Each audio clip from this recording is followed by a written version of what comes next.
Hello everyone, welcome back to my channel that is English Field. I hope you all are doing good. Preparation आपकी कैसी चल रही है? Comment box में comment करके ज़रूर बताइएगा. And if you have any of the question regarding any topic, then also comment in comment box.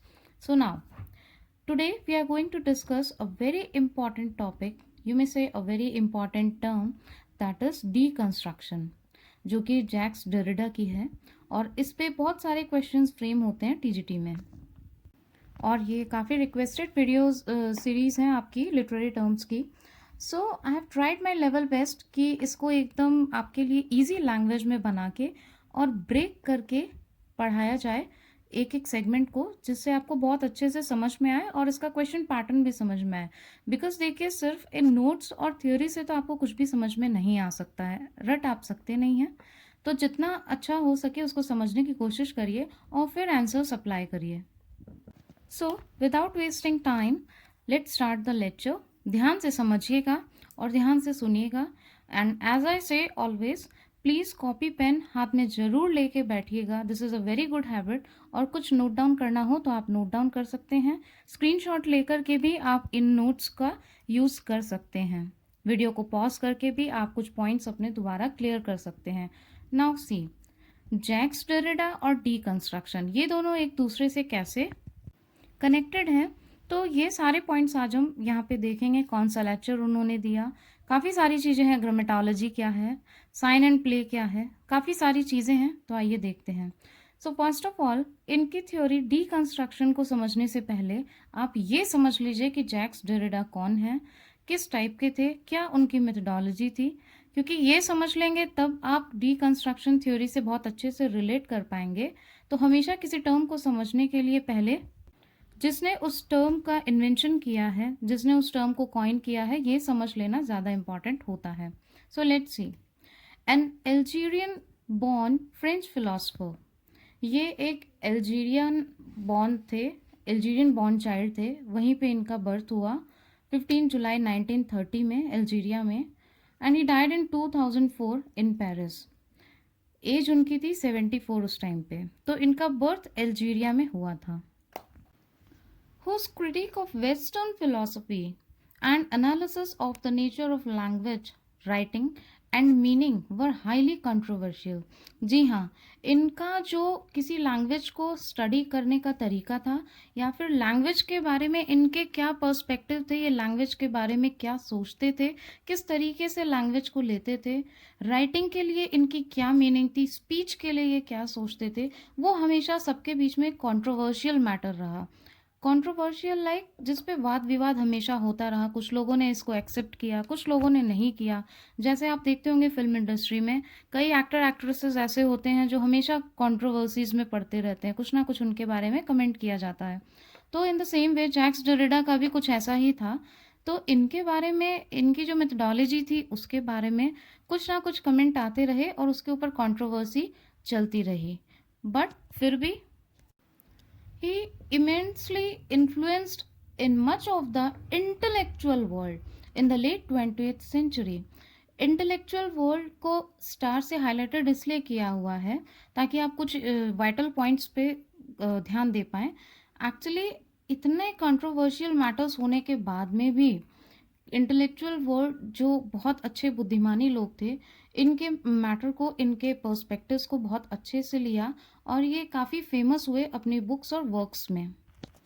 The whole language is not written here. See, expelled from school in 1942 at the age of 10. 10 साल की जो as है उसमें इनको निकाल दिया गया था स्कूल से. एक्सपेल का मतलब होता है निकाल देना. अब he became very sensitive to racism and moved to Paris. अब जब उन्हें निकाला गया तो वो रेसिज्म में बहुत ज़्यादा सेंसिटिव हो गए. इस चीज़ में इनके थॉट्स बहुत सेंसिटिव हो गए. ही मूव टू पेरिस. अब यहाँ पे रेसिज्म पॉइंट से क्या निकल कर आता है, या फिर रेसिज्म के लिए वो सेंसिटिव क्यों हो गए. एक्चुअली उन्हें स्कूल से इसलिए निकाला गया था क्योंकि वो एक ज्यू थे, एक जूइस थे. और उस टाइम पे अफ्रीका में जहाँ उनका बर्थ हुआ था अल्जीरिया में, तो ये नॉर्थ वेस्ट अफ्रीका में पड़ता था. और उस टाइम पे अफ्रीकन जो थे, उन लोगों का जो रुझान कह लीजिए, या उस टाइम पे जो उनका नेचर था, तो वहाँ फ्रेंच डिक्टेटरशिप बहुत ज़्यादा चल रही थी टू डिस्क्रिमिनेट अगेंस्ट जूइस, जिसको कि एंटी सेमिटिज्म का नाम दिया गया। ठीक है, तो जो फ्रेंच थे वो जूस के एकदम अगेंस्ट थे। और जैसा कि मैंने बताया जैक्स डेरिडा भी एक ज्यू थे, तो उनके भी अगेंस्ट थे और उनको स्कूल से एक्सपेल कर दिया गया, गिविंग नो रीज़न, और बोला गया कि ये रीज़न उनके पेरेंट्स उनको बताएंगे। So this was the reason that he expelled from school at the age of 10। और इसीलिए रेसिज्म पे उनका माइंड और अच्छे से डेवलप कर पाया और अच्छे से वो खुद को इस टॉपिक से कनेक्ट कर पाते थे। और उनका हमेशा ये मानना था कि marginalised people should always given value, उनको वैल्यू दी जानी चाहिए, क्योंकि वो खुद इसका एक पार्ट रह चुके थे, खुद उनके साथ में ऐसा हो चुका था, डिस्क्रिमिनेशन को उन्होंने बहुत करीब से फेस किया था। सो दिस वॉज द रीज़न। और यही कंसेप्ट हमें डिकंस्ट्रक्शन में भी देखने को मिलता है कहीं ना कहीं, क्योंकि उनके थॉट्स यहाँ पे डिपिक्ट करते हैं। और सेकेंडली, इनकी जो टर्म है डिकंस्ट्रक्शन, ये उन्होंने ही दी थी। अब देखिए आगे डेफिनेशन क्या है इसकी। Deconstruction is defined as a way of analysing literature that assumes that text can not have a fixed meaning. इनका कहना है कि डिकंस्ट्रक्शन वो चीज़ है, ये बोलते हैं कि लैंग्वेज की कोई फिक्स मीनिंग नहीं हो सकती है। लैंग्वेज की जितनी भी मीनिंग निकलती है वो अलग अलग निकलती है हमेशा। लैंग्वेज की कोई भी फिक्स मीनिंग नहीं होती है। और यही डिकंस्ट्रक्शन बताता है कि जब आप किसी भी पोइट्री को या फिर किसी भी लिटरेचर को स्टडी करते हो तो हमेशा उसकी मीनिंग एक नहीं निकल सकती। ठीक है, अब पहले डीकंस्ट्रक्शन को हम तोड़ते हैं, उसके बाद समझते हैं, और यही आपकी थ्योरी भी है। डीकंस्ट्रक्ट, कंस्ट्रक्ट मीन्स बनाना, और डीकंस्ट्रक्ट मीन्स उसको तोड़ना और फिर बनाना। आइए एक एग्जाम्पल से समझते हैं। जैसे कि एक बिल्डिंग है, ठीक है, बाहर से आपको बहुत अच्छी दिख रही है, आपको ये नहीं पता, बाहर से बहुत ही अच्छी दिख रही है, पेंट अच्छा है, एकदम न्यूली कंस्ट्रक्ट बिल्डिंग है, और लेकिन आप ये नहीं जानते कि अंदर से मटेरियल कैसा यूज़ हुआ है या फिर अंदर कितनी स्पेशियस है, आपके स्टैंडर्ड को वो सूट करेगा या फिर नहीं करेगा। तो उसके अंदर क्या है वो आपको नहीं पता। उस बिल्डिंग को बनाने में कैसा मटेरियल यूज़ हुआ है, फ्लोरिंग के लिए कैसे टाइल्स यूज़ हुए हैं, ये सारी चीज़ों की नॉलेज आपको नहीं है, क्योंकि ऊपर से तो आपको वो बहुत अच्छी दिख रही है, अब वो कितनी स्ट्रांग है ये आपको नहीं मालूम। तो इनका यही कहना था कि पहले ऊपर से देख के आप नहीं कह सकते हो कि ये चीज़ क्या है, इस लिटरेचर में क्या दिया हुआ है। आप पहले उसको तोड़ो, उसके बाद अपने विचारों को बनाओ, बनी हुई चीज़ को तोड़ो और फिर किसी रिजल्ट पे पहुंचो। किसी भी चीज़ को आप स्टडी करो तो उसको ब्रेक करके स्टडी करो, उसको तोड़ तोड़ के स्टडी करो। तो इनका जो पर्सपेक्शन था वो थोड़ा इस टाइप का था। Deconstruction aims to disturb in order to discover, कुछ डिस्कवर करने के लिए, कुछ बताने के लिए आपको किसी भी चीज़ को डिस्टर्ब करना पड़ेगा। डिस्टर्ब इन द सेंस उसको ब्रेक करके स्टडी करना पड़ेगा। Now see, deconstructing a text, you learn to read beyond a text content and uncover new meanings and truths. Very nice. एकदम सही बात है, जैसा अभी हमने एग्जाम्पल से समझा।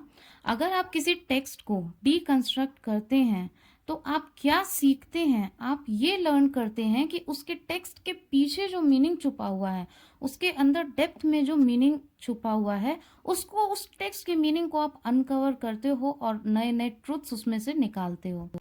तो क्या समझ में आया, जब आप किसी भी टेक्स्ट को तोड़ते हो, उसको ब्रेक करते हो, तब जो उसका रियल एसेंस है या फिर real meaning of that work और of that poetry, of that literature, play, anything, उस टेक्स्ट की रियल मीनिंग आपको तभी पता चलती है, सच्चाई क्या है उसके पीछे तब आपको पता चलती है जब आप डीकंस्ट्रक्शन थ्योरी यूज करते हो।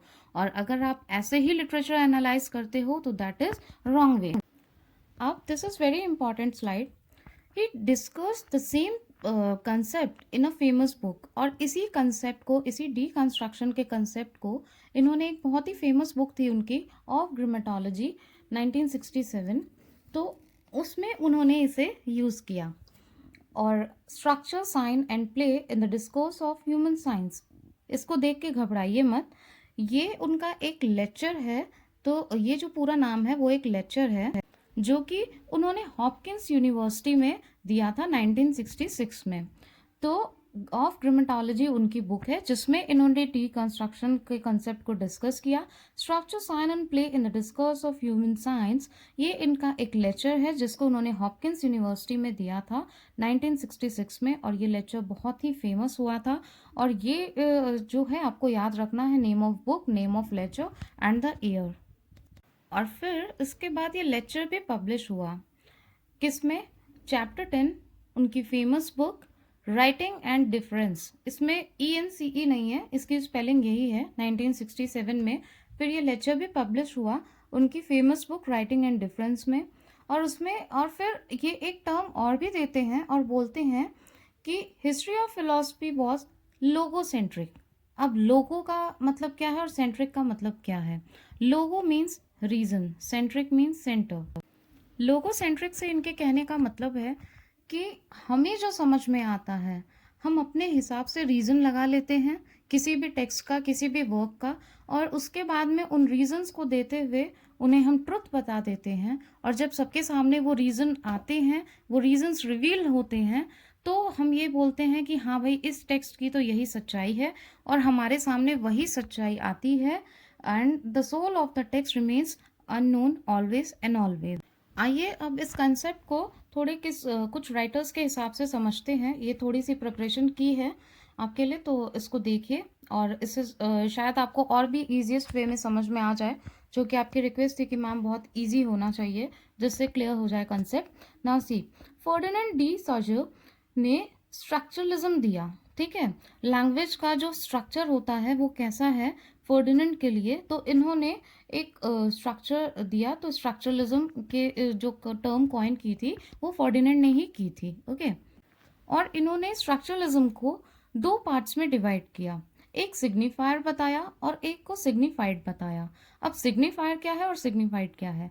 सिग्निफायर को इन्होंने बोला द वर्ड, साउंड और इमेज, उसको बोलते हैं ये सिग्निफायर। और सिग्निफाइड बोलते हैं the idea conveyed bye signifier.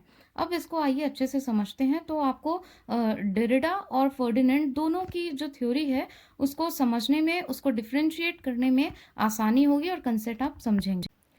Signifier means जो वर्ड आपने देखा, जो साउंड आपने सुना, या फिर जो इमेज आपने बनाई अपने माइंड में या देखी, तो उसे बोलते हैं सिग्निफायर। कौन बोलते हैं? फर्डिनेंड। उसको इन्होंने स्ट्रक्चरलिज्म का नाम दिया। और सिग्निफाइड जो उस वर्ड या इमेज से आपके माइंड में आइडिया आया उसको देखने या सुनने के बाद, उसको बोलते हैं हम सिग्निफाइड। तो आइए इसको एक एग्जाम्पल के हेल्प से समझते हैं। लाइक कहीं पे लिखा होता है डेंजर, तो डेंजर जोन लिखा रहता है, आपने कई जगह पे देखा होगा, रिस्ट्रिक्टेड एरिया होता है। तो डेंजर देखने से उसको आपने रीड किया, एक साउंड आया डेंजर और एक इमेज फॉर्म हुई आपके माइंड में, ठीक है। तो ये तो हो गया आपका सिग्निफायर, ये साइन दे रहा है कि ये डेंजर है। अब उस डेंजर वर्ड को, सिग्निफायर को देखने के बाद में आपके माइंड में जो आया, जो आपने इमेजिनेशन बनाई, और वो वर्ड जो आपको कन्वे करना चाह रहा है कि भाई ये डेंजर जोन है, आपको नहीं जाना, आपको इसके अंदर एंट्री नहीं लेनी है। मान लीजिए कोई जंगल है, वहाँ लिखा है डेंजर, तो आपको उधर नहीं जाना है क्योंकि वो डेंजर हो सकता है। वहाँ पे कुछ ऐसे वाइल्ड एनिमल्स हो सकते हैं जो आपके ऊपर अटैक कर दें। तो आपके माइंड में ये आइडिया तुरंत फॉर्म हुआ, तो वो होता है सिग्निफाइड। और सिग्निफायर, वो जो डेंजर का आपने बोर्ड देखा डेंजर जोन का, वो होता है सिग्निफायर। तो फर्डिनेंड ने स्ट्रक्चरलिज्म में इन दोनों पार्ट्स में इसको डिवाइड किया, तो ये सिग्निफाइड, सिग्निफायर। तो यहाँ पे फर्डिनेंड सिग्निफायर और सिग्निफाइड से ये आपको कन्वे करना चाहते हैं। उन्होंने ये बताया कि लैंग्वेज का यही स्ट्रक्चर होता है। लैंग्वेज इज अ साइन, एक साइन होता है और उसका वही स्ट्रक्चर होता है। Language has a fixed meaning, ठीक है, उन्होंने ये बताया। जबकि डेरिडा ने इसको ब्रेक किया, डेरिडा बोलते थे नहीं, उसकी फिक्स मीनिंग नहीं होती है। और इन्होंने बोला कि साइंस के थ्रू ही लैंग्वेज समझी जाती है और इसका एक फिक्स स्ट्रक्चर होता है। बट अब भाई आपको पता है कि भाई डेरिडा तो डेरिडा है, जैक्स डेरिडा तो अपने अलग ही एस्पेक्ट्स रखते थे। तो उन्होंने स्ट्रक्चरलिज्म को ब्रेक किया, मींस किसकी थ्योरी को? फर्डिनेंड डे सॉजर के थ्योरी को ब्रेक किया और उन्होंने आइडिया प्रेजेंट किया पोस्ट स्ट्रक्चरलिस्ट का। इसीलिए स्ट्रक्चरलिज्म के जो टर्म कॉइन की गई है वो फर्डिनेंड ने की, और पोस्ट स्ट्रक्चरलिज्म जो है वो जैक्स डेरिडा का है, जब उन्होंने ब्रेक किया स्ट्रक्चरलिज्म को और ब्रेक करके उन्होंने थ्योरी दे दी पोस्ट स्ट्रक्चरलिज्म की। तो अब कुछ कंसेप्ट्स आपके स्टेप बाय स्टेप क्लियर हो गए होंगे, आई होप। अब देखिए, Derrida coined a term sous rature, inadequacy of science. इस टर्म का मतलब है इनएडिक्वेसी ऑफ साइन, और ये एक फ्रेंच टर्म है sous rature. He gave a term aporia also, उन्होंने एक अपोरिया टर्म भी दी। तो डेरिडा बोलते हैं सॉस रैचर से उन्होंने बताया इनएडिक्वेसी ऑफ साइन मीन्स जो साइन के थ्रू आप लैंग्वेज को अगर समझने की कोशिश करते हैं तो वो एकदम करेक्ट नहीं होती, सटीक नहीं होती, क्योंकि डेरिडा के हिसाब से तो लैंग्वेज फिक्स होती ही नहीं है। साइन से अगर आप रिप्रेजेंट करते हो और समझने की कोशिश करते हो तो उनके हिसाब से कि लैंग्वेज के थ्रू तो किसी भी बेस बना करके किसी भी लिटरेचर या वर्क की स्टडी की ही नहीं जा सकती है, वो हमेशा गलत ही होगी। तो फिर इन्होंने एक टर्म और दी अपोरिया। ये क्वेश्चंस आ सकते हैं लाइक सॉस रैचर, फिर आपको उसमें ऑप्शंस दे दिए जाएंगे, फ्रेंच टर्म है, यूरोपियन टर्म है, ऐसे भी आ सकता है, तो आपको पता होना चाहिए फ्रेंच टर्म है। फिर इसका मीनिंग क्या है, क्या ये रिप्रेजेंट करती है, तो inadequacy of sign means sign को उन्होंने गलत बताया लैंग्वेज के लिए। और फिर उन्होंने टर्म अपोरिया दी, तो इसका मतलब होता है कन्फ्यूजन। ठीक है, अब इनके हिसाब से कन्फ्यूजन में ही आपका जो माइंड वो सबसे ज़्यादा एक्टिव होता है, उसके वर्क करने की जो एफिशिएंसी होती है at the time of confusion, in state of confusion, that is the best time to polish your mind. ठीक है, जैसे आप कहते हो ना let's brush up all these things, ठीक है, उसी तरीके से आपका माइंड जो है वो भी ब्रश अप हो जाता है जब आपको कोई भी कन्फ्यूजन होता है। ऐसे तो लोग कहते हैं कि कन्फ्यूजन में तो माइंड ही ब्लॉक हो जाता है, वो चीज़ें सही नहीं होती, पर डेरिडा जी का हिसाब कुछ अलग ही था, वो कुछ अलग ही सोचते थे। उनके हिसाब से तो वही कि जब कंफ्यूजन स्टेट में अगर आपका माइंड है तब तो और ज़्यादा उसमें पॉलिशिंग होगी, वो हीरे की तरह चमकेगा। कैसे? बिकॉज अच्छा एक एग्जांपल ले लीजिए, मान लीजिए आपको किसी क्वेश्चन में कंफ्यूजन है, अगर क्लियर है तब तो कोई बात ही नहीं है। अगर आप खुद ही कुछ अज्यूम करके बैठ गए हैं कि चलो इसका रीज़न यही है कि ये टर्म बहुत टफ है इसलिए मुझे नहीं समझ में आ रहा डीकंस्ट्रक्शन, ओके। और अगर आपने ये सोचा कि नहीं भाई मैंने इसकी 3 डेफिनेशन पढ़ी है, अब मुझे कुछ कन्फ्यूजन क्रिएट हो रहा है, तो मैं इसके और वीडियोस खोजूंगा और इसको जिसने बहुत ईजीएस्ट वे में इसको एक्सप्लेन किया होगा वो देखूंगा। किसी का माइंड चलेगा कि नहीं इसको चार्ट वाइज इसका नोट्स बनाते हैं, कोई सोचेगा नहीं इसकी पूरी थ्योरी लिख लेते हैं। तो अलग अलग टाइप के आप एक्सप्लेनेशंस देखोगे। फिर जब वो ब्रेक लर्निंग आप करोगे, जब उसको तोड़ तोड़ के समझोगे अलग अलग सोर्सेस से, तो और ज़्यादा आपका माइंड पॉलिश होगा और हो सकता है और नई चीज़ें आपको पता हो और आप सब एक्सप्लेनेशन इसका दे पाओ, और जो आपके लिए बहुत ज़्यादा टफ था वो आपके लिए बहुत ज़्यादा इजी बन जाए। तो यही कुछ इनका जो बोलते हैं ना एक आइडिया ऑफ प्रोसेस, एक थॉट प्रोसेस, ये जैक्स डेरिडा का थॉट प्रोसेस कुछ ऐसे काम करता था। फर्डिनेंड ने तो जो लैंग्वेज है उसको क्लोज सिस्टम माना, क्योंकि जो आपने रीज़न दिया वही हो गया और वही आपने ट्रुथ मान लिया, कोशिश ही नहीं की कि उसकी डेप्थ में है क्या। लेकिन इन्होंने ओपन सिस्टम माना उसे, डेरिडा ने ओपन सिस्टम माना लैंग्वेज को कि भाई study as much as you can, जितना आप ज़्यादा डेप्थ में जाके पढ़ोगे, जितना ज़्यादा उसके ट्रुथ को अनकवर करोगे, तो रियल ट्रुथ जो है वो कभी भी हिडन नहीं रहेगा, वो आपके सामने आएगा। उसकी जितनी भी कवरिंग्स आप खोलोगे, जितने फोल्ड्स उसके अनकवर करोगे किसी भी टेक्स्ट के उतना ज़्यादा वो आपको और क्लियर होता जाएगा। तो कन्फ्यूजन में योर माइंड वर्क्स बेस्ट।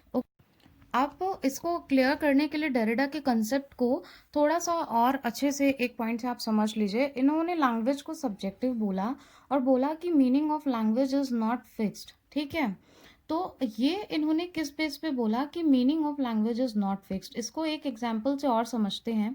एक एग्जांपल मैंने दिया था आपको बिल्डिंग का, एक मैं देती हूँ। लाइक मान लीजिए आप कोई भी बुक को स्टडी करते हो, कोई एपिक ही ले लो, कोई हिस्टोरिकल नॉवल ले लो, तो आप मुझे ये बताओ कि क्या किसी लैंग्वेज की मीनिंग फिक्स रह सकती है? Use your own brain.